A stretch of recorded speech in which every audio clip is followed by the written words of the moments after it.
हमारी राजनीति या हमारा सामाजिक जीवन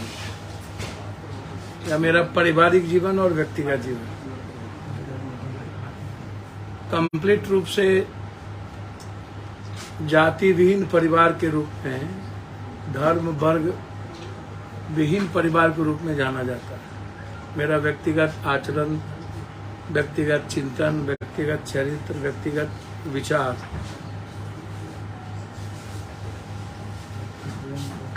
सिर्फ व्यक्ति के आर्थिक आजादी, व्यक्ति के विचारों की अभिव्यक्ति की स्वतंत्रता, हर जाति वर्ग के जीने के तरीके के साथ खड़े होने की कंप्लीट रूप से मेरा प्रयास, राजनीति और सत्ता के लिए, कुर्सी के लिए, किसी पद के लिए कभी भी किसी जाति धर्म वर्ग को का नफरत के आधार पर, गाली के आधार पर या अहंकार या किसी भी तरह की घृणा की दृष्टि से हमने नहीं देखा। हम मर जाएंगे राजनीति करें या ना करें, हम राजनीति छोड़ दें या राजनीति मेरे हिस्से की चीज ना रहे, मैं कभी भी राजनीति करने के लिए और व्यक्तिगत महत्वाकांक्षा के लिए और व्यक्तिगत पर्सनैलिटी के लिए कभी किसी जाति को ना ठेस पहुंचाएंगे, ना किसी जाति में विभेद करेंगे, ना मनभेद करेंगे, ना किसी जाति वर्ग को गाली देंगे, ना कभी किसी भी तरह के जीने के स्वतंत्रता पर कभी हम विरोध करें। हमारे नजर में 140 करोड़ लोग, हम एक फैमिली हैं। मेरे नजर में बिहार सिर्फ बिहारी है। मेरे नजर में माफिया, अपराधी, दलाल, पूंजीपति एक तरफ, किसान, बेरोजगार यूथ, महिलाएं, लोअर मिडिल क्लास और गरीब तबके के लोग, कमजोर और वंचित तबके के लोग एक तरफ। मेरी लड़ाई माफिया, अपराधी, लुटेरे, पूंजीपतियों और भ्रष्ट नेता और उन्मादी नेता, नफरत पैदा करने वाले नेताओं के खिलाफ है, जिसका विश्वास संविधान में नहीं है, लोकतंत्र में नहीं है, जिसका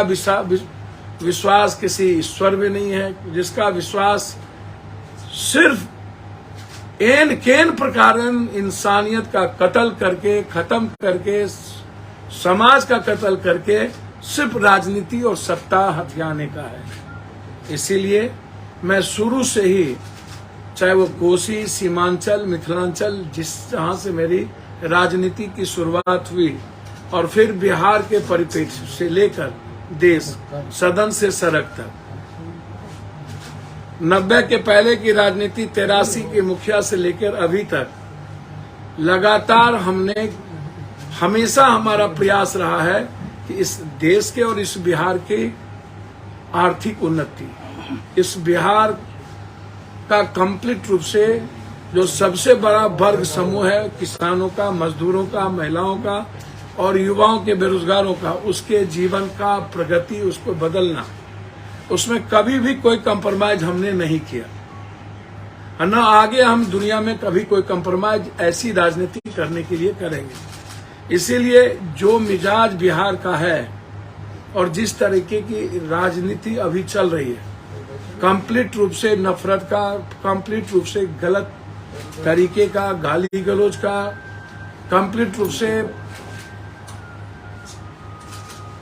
इस देश में सभी तरह की विविधताओं को चैलेंज करने का आज स्थिति यह है कि जाति के आधार पर भी लोगों के भीतर डर है कि मैं बोलूं या ना बोलूं, और देश के आधार पर भी समाज में इन नेताओं ने एक बड़ा खतरनाक खेल खेल दिया है कि किसी को बोलने की और कोई अपनी बात कहने की आजादी खत्म कर दी। तो इससे हमें लगता है कि जब आदमी, कॉमन आदमी बोल नहीं सकता, कॉमन आदमी अपनी बात कह नहीं सकता, अपने अधिकार के लिए बात नहीं कर सकता, लड़ नहीं सकता, सड़कों पर उतर नहीं सकता, तो संविधान और लोकतंत्र दोनों खतरे में है और इतिहास भी खतरे में है। और मुझको लगता है संस्कृति और समाज की तहजीब भी खतरे। ऐसे समय में पप्पू यादव की भूमिका जो लगातार रही है, चाहे सामाजिक सेवी के रूप में हो, चाहे किसी आम आदमी के साथ खड़े रहने की हो, या आम आदमी की जरूरत की आवाज के लिए हो, सदन में हो या सड़क पर हो, लाठी खाने से हो, हमने हमेशा प्रयास किया है कि बिहार देश में सबसे ऊंचाई पर जाए, तरक्की करे, और हमेशा कोसी, सीमांचल, मिथिलांचल और बिहार की आवाज हम बनते रहे। चाहे UPSC, BPSC, SSC, STT, TT, engineering, जिन मुद्दों से हो, जिन बड़ी छोटी घटनाओं से हो, मैंने हर घटना में समाज को इक्वल नजरिए से देखा और कोशिश किया है कि मैं उसको बचा पाऊं। इसीलिए मैं लगातार प्रयासरत रहा हूं कि कांग्रेस, लंबे समय से मैं कांग्रेस के साथ खड़ा रहा हूं, लंबे समय से मैं लगातार प्रयास करता रहा हूं कि जो वसुधैव कुटुंबकम और सार्वभौमिकता का और सार्वभौमिक दर संभाव का जो एक बेमिसाल भारत है, उसकी रक्षा हो। और हम सिर्फ विकास और आम आदमी और युवाओं के रोजगार और इकोनॉमी की बात करें कि 40,000, 60,000, 70,000 रुपया महीने का इनकम एक व्यक्ति को कैसे हो और व्यक्ति पर कोई भी तरह की आर्थिक बोझ ना पड़े, व्यक्ति को जस्टिस कॉमन तरीके से मिले, जबकि 90%, 92, 97% लोगों को इस कंट्री में जस्टिस नहीं है। पैसे, ताकतवर, माफिया, दलाल, नेता को जस्टिस है, लेकिन मिडिल और लोअर मिडिल क्लास, गरीब, किसान, महिलाओं को जस्टिस नहीं के बराबर मिलती है। तो हमारी लड़ाई वहाँ है और मैं इस तरह की लड़ाई को मैं हमेशा लड़ता रहा, चाहे वो बाढ़ हो, कोरोना हो, छोटी घटना हो, बड़ी घटना हो, भूज हो, उत्तराखंड हो, आवाज हो, संघर्ष हो, और इस सवाल पर मैंने कोई कंप्रोमाइज नहीं किया है। इसीलिए हमेशा कांग्रेस के सड़क से सदन के साथ में खड़ा रहा। हमेशा जो कोसी सीमांचल की जनता हमेशा चाहिए कि पप्पू यादव जो हमारे हैं, हमारे बेटे की तरह हैं, मिथिलांचल के लोग हमारे पुत्र की तरह, भाई की तरह है, जो हमारे लिए जीते हैं। और मैं हमेशा प्रयास करता हूं सबके घर और आंगन तक मैं जाऊं, और हमेशा हर घर के आंगन को मैंने जल चढ़ाया, चाहे तुलसी सूख जाए चाहे तुलसी जिंदा रहे। हमेशा मैंने प्रयास किया है कि जल चढ़ाकर बिहार की संस्कृति को जिंदा रखूं और कभी भी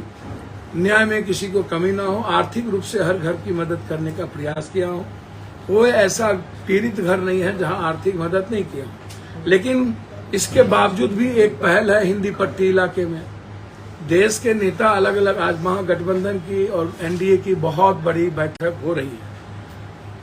चलिए, एनडीए का तो मैंने पहले ही कहा कि एक व्यक्ति है जो अपनी बदौलत अब राजनीति नहीं करना चाहती है।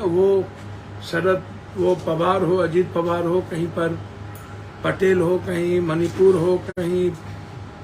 कोई हो, कहीं थूक छटा हुआ व्यक्ति जिसको पार्टी को तोड़ दिया,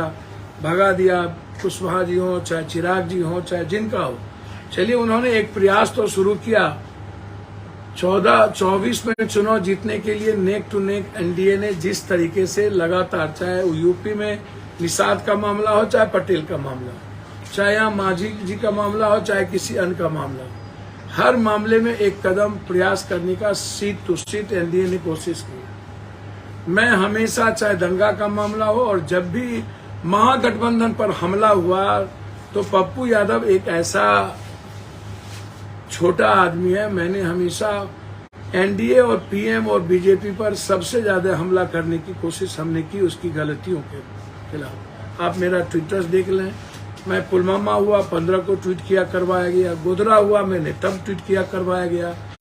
केरला स्टोरी आई तब मैंने कहा कि ये स्टोरी ही गलत है, कश्मीर फाइल आए तब मैंने ट्वीट किया था और बताया कि कश्मीर फाइल में किस चीज को जोड़ा गया है। फिर आदि पुरुष आया, मैंने तभी कहा कि ये गाली गलौज उस रामायण के युग में नहीं था जो आज ये हनुमान से गाली दिलवा रहे हैं। जो शब्द, जब वो शब्दावली ही नहीं थी तो आज ऐसी गाली कैसे। तो हमेशा मैंने चैलेंज किया है इन गलत तरीके की चीजों को। हमेशा मैं महागठबंधन और बिहार के विपक्ष के रूप में मैं हमेशा खड़ा रहा। जब भी कोई बारी आती है तो विपक्ष की भूमिका में 17 साल के बाद बीजेपी पहली बार राजनीति करने के लिए पूरी ताकत लगा के 2000 आदमी नहीं जुटा पाए और एसआईएस को गार्ड को बुलाना पड़ गया और उसके बाद मिर्ची गुर्दी सबका उसको सहारा लेना पड़ गया और उसके बाद उसने डोमिसाइल मुद्दे पर कोई बात नहीं की। तेजस्वी तेजस्वी तेजस्वी तेजस्वी। अब एक व्यक्ति अब मैं लगातार इस मामले में प्रयास किया, पहले भी इन्होंने बैठक की और भी लोगों को बुलाया, मैंने फिर दोबारा आज बैठक हो रही। मुझे लगा कि आखिर जो व्यक्ति सबसे ज्यादा प्रखर हो एनडीए के करतूत के खिलाफ, जो व्यक्ति सबसे ज्यादा प्रखर हो बीजेपी और बीजेपी के नेताओं के कुकर्म और कुकृत्य के खिलाफ, उसके तरीके के खिलाफ, जो कंप्लीट डेमोक्रेसी और आर्थिक आजादी के सवाल पर, इंडियन संविधान के सवाल पर और इतिहास के सवाल पर लगातार सबसे ज्यादा बात रखता हो बिना जाति धर्म के मजहब के, आखिर क्या कारण है कि जब मैंने कई बार लालू जी से भी हम मिले और तब भी ये बात हुई कि तेजस्वी जी बैठेंगे करेंगे, आखिर कौन क्या कारण? मैंने कई बार कहा कि ये चुनाव 2025 का नहीं है। यदि किन्हीं के मन में यह सवाल है कि 2025 के चुनाव को देखते हुए मैं कोई राजनीति करूं, तो आज जब कांग्रेस ने बड़ा दिल दिखाया है 2000 अपनी, चाहे ममता दीदी इतना ज्यादा परेशान होने के बावजूद कांग्रेसी लोकल इकाई क्या नहीं कहा, तब ममता दीदी साथ में है, लोकल इकाई दिल्ली की क्या नहीं कहा, तब उन्होंने बड़ा दिल दिखाया अरविंद केजरीवाल जी को। लगातार कांग्रेस राहुल गांधी जी ने जिस तरीके से बड़प्पन और दिल दिखाया, क्या हम बिहार में उस बड़प्पन के साथ खड़े नहीं हो सकते? क्या दिल नहीं दिखा सकते? जबकि मैंने कई बार नीतीश जी को अपना प्रयास किया कि मैं, हमारे नेता भी प्रयास किए, हमारे लोग भी प्रयास किए कि हम लोग चाहते हैं कि आपको जो अच्छा लगे, जिस रूप में अच्छा लगे, हम लोग चाहते हैं महागठबंधन का हिस्सा हो। आप राजा है, तय आपको करना है, आपको जरूरत है किसकी की नहीं है। वैसे तो मैं लगातार बिहार के हर जगह, हर क्षेत्र में, हर घर में हूँ। मैं लगातार, यदि इंडिविजुअल आप लीडरशिप की बात और किसी की करिएगा तो इंडिविजुअल व्यक्ति, आज पप्पू यादव पर कोई जाति का ठप्पा नहीं है, पप्पू यादव पर हिंदू मुसलमान का ठप्पा नहीं है, बेईमानों का ठप्पा नहीं है, पप्पू यादव पर किसी भी तरह के आवाज देने से पीछे हटने का ठप्पा नहीं है। तो मैं लगातार कोसी सीमांचल से लेकर मिथिलांचल के 5 सीटों पर, आज नहीं 1 सालों से लगातार मेरा प्रयास जारी है कि मैं इसको कैसे मजबूत करूं और कोसी सीमांचल मिथिलांचल में सभी जाति को कैसे लाऊं। और मेरा ये प्रयास रहा है कि इस हर जाति को एक साथ लाने का प्रयास मैं लगातार किया हूँ। मेरा जो कैरेक्टर रहा है, मेरा जो वे रहा है, तरीका रहा है, उसमें मैंने हमेशा कोशिश की कि सबको साथ लेके चल